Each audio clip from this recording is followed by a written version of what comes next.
So hello friends, my name is Dinesh और इस video में बात करने वाले हैं बीसीए के सब्जेक्ट के बारे में। तो आपको बीसीए में अगर आपने एडमिशन ले लिया या फिर एडमिशन लेने वाले हो या फिर बीसीए के सब्जेक्ट के बारे में जानना चाहते हो तो बीसीए में क्या क्या पढ़ा जाता है, क्या वो आपके लिए हेल्पफुल रहता है, क्या आप बीसीए कंप्लीट करने के बाद कोडिंग में मास्टर हो जाते हैं या नहीं, या फिर बीसीए के अंदर जो भी सब्जेक्ट हैं वो आपको स्किलफुल बनाते हैं या नहीं, यानी कि आपको जॉब अपॉर्चुनिटीज़ ढूंढने में, जॉब अपॉर्चुनिटीज़ लेने में आपकी हेल्प करते हैं या नहीं, उन सब पॉइंट्स के ऊपर हम डिस्कस करने वाले हैं। और साथ ही साथ हम सब्जेक्ट के कितने सब्जेक्ट पढ़े जाते हैं उसके बारे में, और सब्जेक्ट वाइज हम और ईयरली वाइज हम जानने वाले हैं कि कौन कौन से सब्जेक्ट किस सेमेस्टर यानी किस ईयर में पढ़े जाते हैं, वो भी हम जानने वाले हैं। तो अगर आप जानना चाहते हैं तो इस वीडियो को आप लास्ट तक देख सकते हैं, otherwise you can skip this video.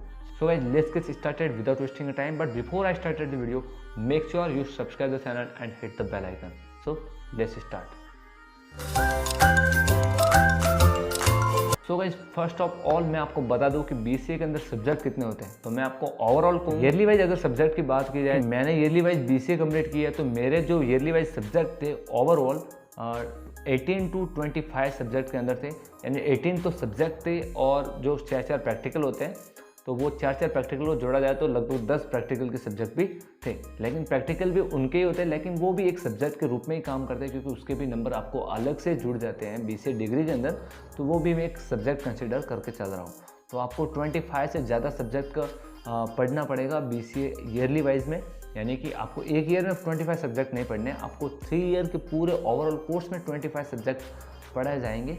और आपको मैं ये तो थ्योरी में 18 सब्जेक्ट थे और जो पीछे बच जाते हैं वो सारे के सारे प्रैक्टिकल और सेमिनार और प्रोजेक्ट वर्क, ये दोनों सेमिनार और प्रोजेक्ट वर्क दोनों अलग है, बाकी के 10 प्रैक्टिकल हैं। तो आप देख सकते हैं 18 + 10 28 और ये प्रोजेक्ट और सेमिनार यानी 30 सब्जेक्ट, यानी 30 सब्जेक्ट आपको ओवरऑल 3 ईयर के इस डिग्री प्रोग्राम में आपको पढ़ने होंगे या फिर लैब करना होगा, तभी आपकी डिग्री कंप्लीट होगी।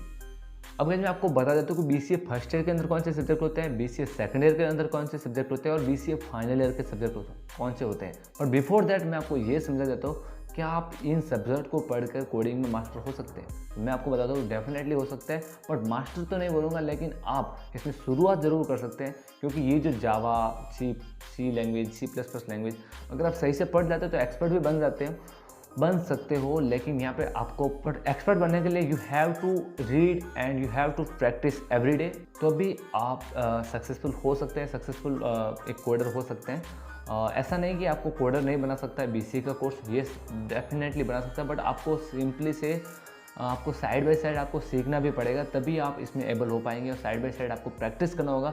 ये नहीं कि आप ओनली कॉलेज से जो सीखते हैं उससे आप कोडिंग के मास्टर हो जाएंगे, नहीं, आपको साइड में भी कुछ प्रैक्टिस करनी होगी, क्योंकि कॉलेज में उतना ही टाइम मिलता है और हम सब लोग जानते हैं कि कॉलेज में क्या क्या होता है।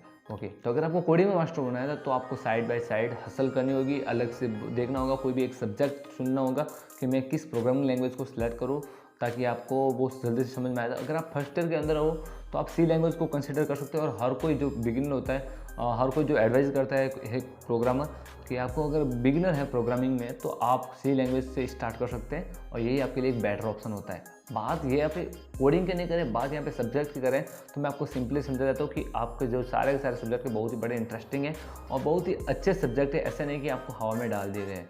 तो जैसा कि मैंने लास्ट वाले वीडियोज़ में बताया था कि बीसीए के लिए एलिजिबिलिटी के लिए आपके पास मैथ्स होने चाहिए। अब जिनके पास मैथ्स नहीं था तो उनके लिए फर्स्ट ईयर में आते ही आपको मैथ्स दिया गया है। तो बीसीए फर्स्ट ईयर के अंदर आपको फंडामेंटल ऑफ मैथमेटिक्स सब्जेक्ट मिल जाएगा, जिसके अंदर आपको मैथमेटिक्स के फंडामेंटल्स आपको पढ़ाए जाएंगे, जो कि बहुत नेसेसरी होते हैं प्रोग्रामिंग लैंग्वेज के अंदर, क्योंकि वहाँ पे काफ़ी सारे मेथड्स यूज में आते हैं। और वहाँ पे अगर आपकी मैथ्स वीक है तो आप कोडिंग में मतलब आगे काम नहीं कर पाएंगे। तो यहीं से शुरुआत हो जाती है अपने बीसीए फर्स्ट ईयर के सब्जेक्ट की। तो सबसे फर्स्ट सब्जेक्ट हमें मिल गया है fundamental of mathematics, second subject fundamentals of computers, and third is internet technology, and fourth is C programming language, and fifth is digital logic, and last and final environmental studies. Yes guys, environmental studies also include in BCA first year, जो कि मेरे BCA के अंदर था, BCA first year के अंदर था, जिसका एग्ज़ाम भी हुआ था।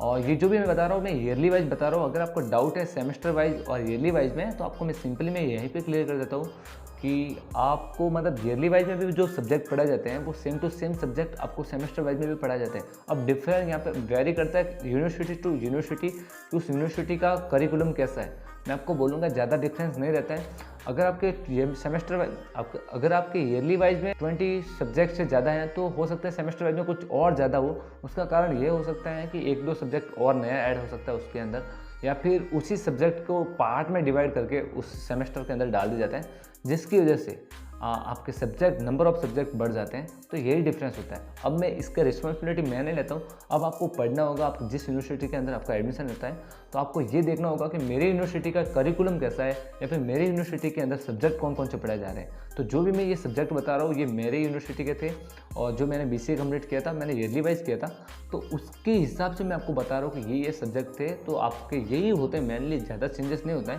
क्योंकि प्रोग्रामिंग लैंग्वेज के तो C++ और जावा और ASP.NET VB.NET तो यही हो सकता है, और तो क्या भी हो सकता है।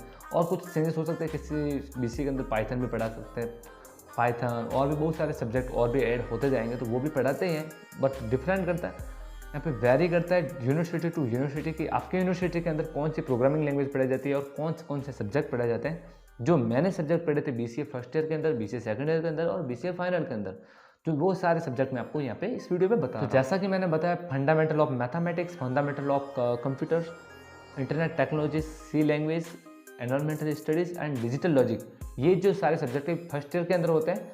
और इसके बाद 4 प्रैक्टिकल होते हैं, यानी कि लैब की जाती है। उन लैब में C की लैब होती है, HTML की लैब होती है, और आपकी MS ऑफिस की लैब होती है, और डिजिटल इलेक्ट्रॉनिक्स की लैब होती है। तो ये 4 लैब और 6 सब्जेक्ट, यानी कि 10 सब्जेक्ट हो गए ओवरऑल, क्योंकि इन सब के नंबर भी अलग अलग जुड़ते हैं। तो ये 10 सब्जेक्ट हो गए BCA फर्स्ट ईयर के अंदर। तो अब तक आपको ये समझ आ गया होगा कि फर्स्ट ईयर के अंदर 10 सब्जेक्ट प्रैक्टिकल को इंक्लूड करके।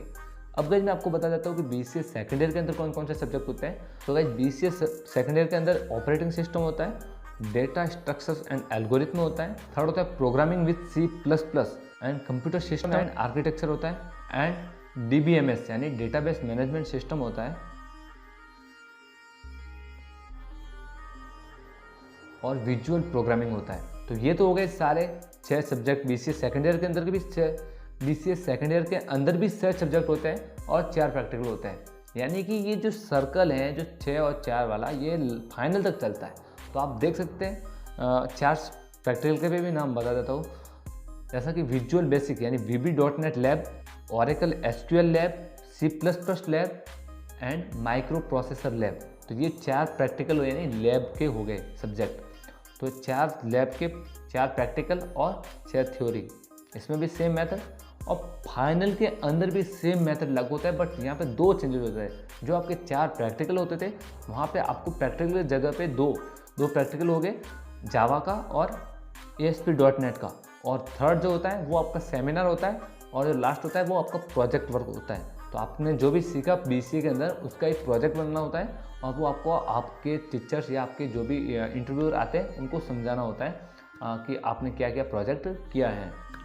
तो गाइस बढ़ते हैं आपके BCA फाइनल ईयर के अंदर कौन कौन से सब्जेक्ट होते हैं। तो गाइस सबसे पहले आप जानते हैं Java programming language, multimedia tools होती है, कंप्यूटर नेटवर्क होती है, वेब टेक्नोलॉजी होती है, सिस्टम एनालिसिस एंड डिज़ाइन होता है, एंड कम्युनिकेशन स्किल्स होता है। तो BCA फाइनल ईयर के अंदर 1-2 सब्जेक्ट को छोड़कर बाकी बहुत इजी सब्जेक्ट जोड़ दिए जाते हैं, क्योंकि यहाँ पे इस फाइनल ईयर के अंदर आपको प्रोजेक्ट वर्क भी करना होता है। मैं इजी नहीं बोलूँगा, ये भी काफ़ी अच्छे हैं। अगर आपने थोड़ा बहुत भी दिमाग यूज़ कर लेते हो तो बहुत ईजी सब्जेक्ट हो जाते हैं, जैसा कि कम्युनिकेशन स्किल्स हो गया, वेब टेक्नोलॉजी हो गया। बहुत इजी सब्जेक्ट हैं जो कि मुझे काफ़ी इजी और मेरे फेवरेट भी थे।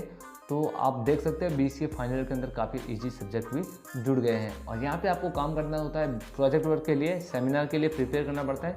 दैट्स वाई ये बहुत इजी सब्जेक्ट इसके अंदर इंक्लूड कर दिए गए, ताकि स्टूडेंट को प्रॉपरली टाइम मिल पाए उस प्रोजेक्ट को कंप्लीट करने में और उसका एक अच्छा सेमिनार प्रिपेयर करने में। तो आई होप आपको समझ में आ गया होगा कि कितने मैंने ऑलरेडी बता दिए थे प्रैक्टिकल के लिए। तो जावा और ASP.NET की लैब होती है, और थर्ड होता है प्रोजेक्ट, एंड लास्ट सेमिनार होता है। तो ये 4 और इंक्लूड करेंगे तो 30 हो गए। जो मैं सब्जेक्ट और बात कर रहा हूँ थ्योरी और दोनों की प्रैक्टिकल की, तो 30 सब्जेक्ट हो गए। तो ओवरऑल हम कह सकते हैं कि 30 सब्जेक्ट के अंदर आपका BCA कंप्लीट हो जाएगा, जैसा कि मेरा कंप्लीट हो गया। तो अगर मैं मेरी यूनिवर्सिटी की बात करूँ तो मैंने जहाँ से BCA कंप्लीट किया है तो वहाँ पर 30 सब्जेक्ट यानी ओवरऑल मैं बोल सकता हूँ प्रैक्टिकल विथ थ्योरी, तो 30 सब्जेक्ट यहाँ पे पढ़ाए गए और उसके बाद हमारी BCA डिग्री कंप्लीट हो गई। अब भी गाइस अगर कुछ डाउट है आपको कि सेमेस्टर में कैसे अलग हो सकता है तो उसके ऊपर मैं डेडिकेटली वीडियो बना दूंगा। अगर आपको नीचे कोई कमेंट है वैसे तो मैं आपको यहीं पे क्लियर कर देता हूँ कि सेमेस्टर वाइज में कुछ ज़्यादा डिफरेंस होता नहीं है। आपने पहले ही देख लिया है कि जो ईयरली वाइज में जो सब्जेक्ट होते हैं उनके ही कुछ पार्ट्स को डिवाइड करके सेमेस्टर वाइज में जोड़ दिया जाता है, जो कि सेमेस्टर फर्स्ट में या सेमेस्टर थर्ड में या सेमेस्टर फोर्थ में जहाँ पे भी अच्छे सूटेबल होता है वहाँ पे वो सब्जेक्ट को डाल दिया जाता है। अब डिफर करता है, अब वेरी करता है यूनिवर्सिटी टू यूनिवर्सिटी कि कौन से सब्जेक्ट को किस सेमेस्टर के अंदर डालना है, तो वो उसके ऊपर डिपेंड है। तो गाइस अगर मैं ऐसा नहीं बोल रहा, अगर आपको यहाँ पे कुछ इन्फॉर्मेशन में आपको कुछ प्रॉब्लम लग रहा है तो आप नीचे कमेंट कर सकते हैं। मैं नहीं बोलता श्योरली ये सही इन्फॉर्मेशन हो सकते हैं, ये मेरी यूनिवर्सिटी के अकॉर्डिंगली मैंने जो भी सारे सब्जेक्ट होता है जो मैंने पढ़े हैं, वो जो मेरा BCA का जो एक्सपीरियंस था, मेरे सब्जेक्ट जो मैंने पढ़े हैं उसके बारे में मैंने बताया। तो अगर आपको कोई डाउट है तो नीचे कमेंट कर देना and definitely subscribe this channel. अगर आपको BCA से रिलेटेड या MCA से रिलेटेड या फिर डिजिटल मार्केटिंग से रिलेटेड कोई भी इन्फॉर्मेशन चाहिए तो डेफिनेटली सब्सक्राइब दिस चैनल। मिलते हैं नेक्स्ट वीडियो में। जय हिंद।